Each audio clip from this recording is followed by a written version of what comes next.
Ya Allah, sumpah ini pengalaman nggak tahu kayak gimana ya. Ini aku harus banyak-banyak istighfar sih. Astagfirullah, astagfirullah, astagfirullah. Aku nggak nyangka banget ya, ternyata orang-orang di sini tuh ada yang bener-bener mesum. Bener-bener ya Allah, aku dari tadi ya diikutin sama orang itu ternyata.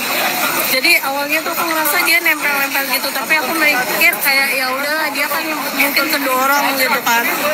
Karena aku nggak nyaman dia nempel-nempel itu aku langsung pergi guys. Waktu di Hajar Aswad itu, dan akhirnya aku geser sampai arah aku bisa nyium Hajar Aswad, alhamdulillahnya. Tapi setelah itu kepotong sama azan subuh dan aku ngambil barisan buat sholat. Nah ketika aku udah sholat nih, ya Allah, aku tuh ke Multazam mau berdoa di situ dan aku tuh pengen megang, aku bisa masuk ke barisan yang ke Multazam tuh di depan persis dia megang, ya Allah.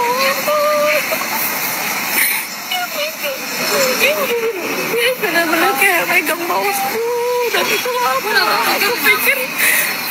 aku pikir tuh orang nempel tuh karena memang ngesek-ngesek, tapi ternyata dia tuh benar-benar megang, ya Allah. Aku langsung iniin tangannya. Ya Allah, sumpah ini pengalaman. Ternyata bukan hanya nempel-nempel tapi megang bawaku. Wele. Nempel tuh karena memang ngesek-ngesek, tapi ternyata dia tuh benar-benar megang, ya Allah. Aku langsung ini. Dan aku tuh bisa masuk ke barisan yang ke Multazam tuh di depan persis dia megang, ya Allah.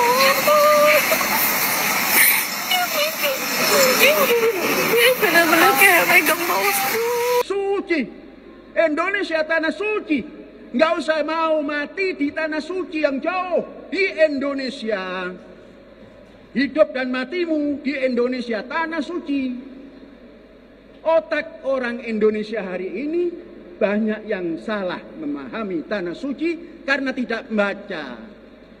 Jangan kalian pikir semua orang yang ada di Masjidil Haram dan Masjid Nabawi itu adalah orang-orang yang ingin beribadah. Karena di antara puluhan ribu jemaah itu ada mereka-mereka yang sedang berburu korban. Siapa mereka itu? Mereka adalah para scammer atau penipu. Simak video ini sampai selesai supaya kalian jangan sampai menjadi korban selanjutnya ya. Silahkan save dan share video ini kepada teman-teman atau saudara-saudara kalian yang akan pergi umroh. Kalau dipikir-pikir, kok berani mereka ya? Kok bisa ya? Mereka itu menipu orang, menipu jamaah yang ibadah sengaja datang ke Makkah dan Madinah. Mereka tipu demi mendapatkan keuntungan. Bahkan di depan Ka'bah. Luar biasa. Oke, jadi siapa aja para penipu ini? Yang pertama, kelompok penipu di Hajar Aswad. Mereka ini berkelompok ya, 3-5 orang. Mereka mencari korban, jemaah-jemaah umroh yang baru yang pengen mencium Hajar Aswad. Lalu mereka datangi, seolah-olah mereka ini adalah malaikat untuk para jemaah itu. Mereka menawarkan bantuan untuk mengantarkan langsung ke depan Hajar Aswad. Dan tentunya jemaah dengan senang hati menerima bantuannya. Setelah berhasil mencium Hajar Aswad, barulah penipu ini meminta uang jasanya. Harganya fantastis banget, dari 500 sampai 1000 rial. Dan mencengangkan lagi, para scammer ini, beberapa kelompoknya adalah orang-orang Indonesia. Luar biasa. Yang kedua, scammer tahallul. Ini udah lama banget dari zaman dulu kala, sampai sekarang masih ada. Modusnya mereka itu menunggu jamaah yang baru selesai sa'i di Bukit Marwah di pintu keluar sambil menawarkan jasa membantu untuk memotong rambut. Nah, udah tahu kan, selesai dipotong, mereka pasti minta uang. Dan jumlahnya sudah dipastikan tidak wajar. Yang ketiga, scammer Jabal Rahmah. Walaupun Jabal Rahmah lagi dipugar, tapi para scammer ini masih ada berserakan di sekitar area Jabal Rahmah. Modusnya mereka mencari para jamaah yang ingin berfoto di sekitar Jabal Rahmah. Mereka menawarkan bantuan, memoto, 1 kali, 2 kali, 3 kali. Setelah selesai, mereka akan meminta uang yang tidak wajar. Yang keempat, scammer taksi gelap. Nah ini teman-teman, jangan pernah memakai taksi gelap sebelum deal di depan. Jadi pastikan sebelum kalian naik taksi, kalian sudah negosiasi, udah dapat harganya. Kalau kalian negosiasinya setelah taksi jalan, kalian pasti akan mendapatkan tarif yang mahal, minimal 2 kali lipat. Dan yang terakhir, ini adalah scammer yang paling banyak ditemukan. Rata-rata jemaah mungkin pernah ketemu sama mereka. Mereka ini ada di Masjidil Haram dan Masjid Nabawi. Bonusnya, mereka akan mendatangi kalian pada saat di masjid atau di pelataran. Kalian lagi duduk, mereka akan datang dengan santun, mengucapkan salam, bercerita. Beberapa kasus mereka itu mengaku adalah seorang pelajar dari negara lain yang sedang menuntut ilmu di Madinah atau di Mekah. Mereka kekurangan uang. Jadi mereka memanfaatkan kebaikan jamaah untuk bersedekah ataupun berinfak, mengeluarkan uang di jalan Allah karena mereka ngaku mereka adalah seorang penuntut ilmu. Ada beberapa kasus juga suami istri yang masih pakaian umroh, pakaian ihram. Mereka mengaku habis kehilangan dompet, kehilangan tas, kecopetan atau apapun itu, sehingga mereka meminta belas kasihan jamaah untuk memberikan uang agar mereka bisa pulang ke negaranya lagi, atau sekadar untuk mendapatkan uang untuk makan mereka, macam-macam. Apapun mereka lakukan demi mendapatkan uang. Luar biasa kan? Jemaah-jemaah yang pertama kali umroh pasti nggak akan nyangka akan kejadian-kejadian seperti ini. Banyak pertanyaan dari para jemaah tentang video saya sebelumnya, bagaimana cara menghadapi para scammer atau para penipu di Tanah Suci. Jamaah kita itu ada dua macam ya. Yang pertama jamaah yang mampu, yang punya banyak uang, yang pengen bersedekah dan dermawan, pengen berbagi selama di sana. Jemaah-jemaah inilah yang menjadi incaran para scammer.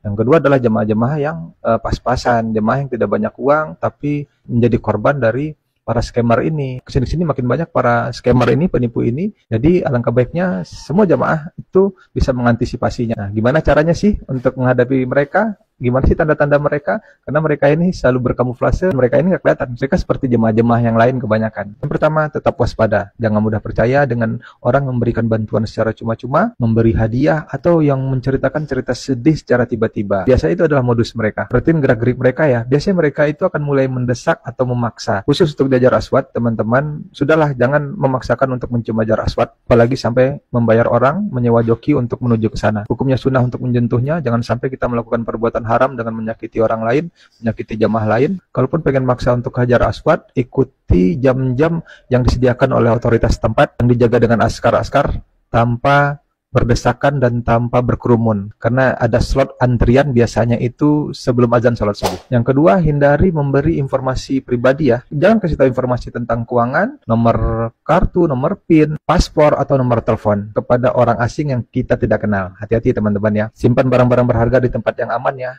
Pegang selalu tas kalian, cek selalu di mana posisinya, jangan pernah dilepaskan dari badan kalian. Kalau misalnya itu diselempang, jangan pernah diletakkan di lantai atau lepas dari badan kalian. Yang ketiga, hati-hati dengan donasi spontan. Nah ini banyak terjadi ya di Masjidil Haram atau di Masjid Nabawi. Orang-orang meminta sumbangan dengan cerita yang menyentuh, ngaku mereka dari Palestina, Suriah, atau negara-negara lainnya yang butuh bantuan. Mereka memanfaatkan momen ketidaktahuan jamaah apakah mereka benar-benar berasal dari sana atau tidak. Penipuan donasi ini aja tidak hanya terjadi di Arab Saudi, di negara kita aja banyak banget penipuan seperti ini. Yang keempat, tolak dengan sopan. Kalau mereka terasa mencurigakan, kalian tolak aja. Kalau misalnya orang Indonesia bilang, maaf, saya tidak bisa membantu, maaf, saya tidak mau. Kalau bukan orang Indonesia, cukup bilang no, atau gelengkan kepala, jangan terlalu ambil pusing atau nggak enakan, senyumin, cuekin, tinggalin. Itu adalah langkah yang paling jitu. Yang kelima, laporkan kepada petugas. Kalau kalian menemukan itu, kalian merasa terdesak, mereka tetap maksa, kalian cukup teriak. Kalau kalian askar, panggil askarnya, atau kalian rombongan, ada mutoif, panggil mutoif, atau teman-teman kalian yang rasa-rasa bisa melindungi kalian, langsung panggil mereka untuk minta bantuan.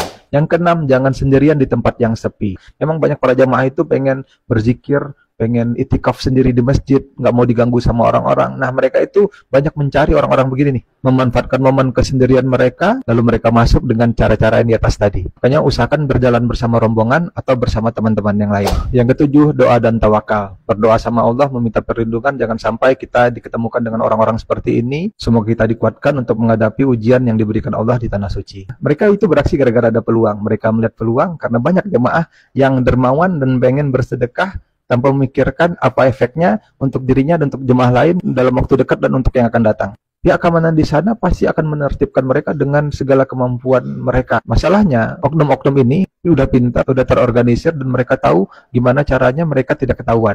Teman-teman, kemarin kejadian salah seorang jamaah dari Sulawesi berumur 50 tahun lebih itu meninggal di Masjidil Haram ketika melaksanakan tawaf. Rahimahullah diduga sedang bertawaf dan mencoba untuk mencium Hajar Aswad. Tapi qadarullah karena di sana padat, berdesak-desakan, dorong-dorongan, beliau terjatuh dan akhirnya diinjak oleh para jamaah yang pengen mengusap dan mencium Hajar Aswad juga. Pentingnya ilmu sebelum melakukan amalan, karena jangan sampai kejadian seperti ini berakibatnya fatal bagi para jamaah. Mencium Hajar Aswad itu sunnah, tidak diwajibkan. Jangan sampai kita melakukannya, kita malah menzolimi orang. Nah, jamaah yang ini adalah salah satu yang terzolimi akhirnya. Karena mungkin dia tidak kuat, kalah dengan kekuatan dari jemaah-jemaah yang lain. Mungkin dari luar negeri lebih besar, lebih kuat, dan lebih fit. Jadi kesimpulannya teman-teman ya, menyentuh Hajar Aswad itu tidak wajib.